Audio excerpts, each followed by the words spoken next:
Enkele honderden tieners drongen zich donderdagmiddag op voor de deuren van Jamin. Allemaal om er een glimp op te vangen van één persoon. Van Giorgio Versace. Giorgio Versace. Naar Giorgio Versace kijken. Een beetje kijken, ik had niks te doen. Giorgio Versace. Giorgio Versace. Oké, let's go, we gaan beginnen.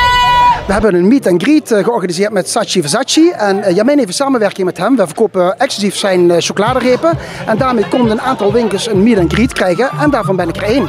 Ja, hij geeft mensen geld die zeg maar problemen hebben of zo. Of een vader en moeder verloren.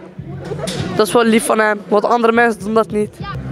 Zo'n man die zit allemaal op TikTok en zo. Ja, en YouTube en die doet allemaal hele lieve dingen voor kinderen. Dat hij aan mensen die het lastig hebben dingen geeft. Ik ben officieel influencer, dus ik heb wel heel veel volgers, maar ik ben altijd gewoon mezelf, zeg ik altijd. En ik maak heel veel kinderen gelukkig en mensen die het wat minder hebben. En ik heb nou sinds kort mijn eigen chocoladereep.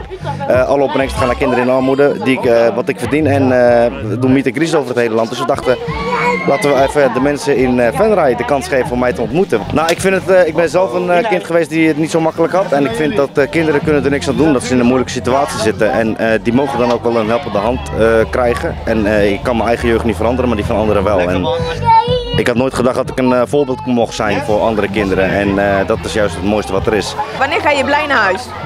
Als ik een foto met hem heb. Ja, een foto met hem en misschien een handtekening? Ja. Nou, ik wil hem gewoon even zien. Ja, gewoon om te zien en zo, ja. En misschien ook met hem op de foto? Ja.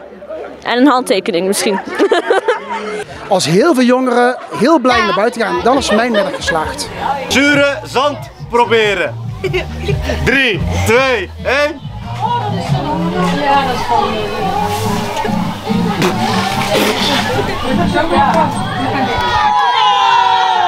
Kom op, hallo.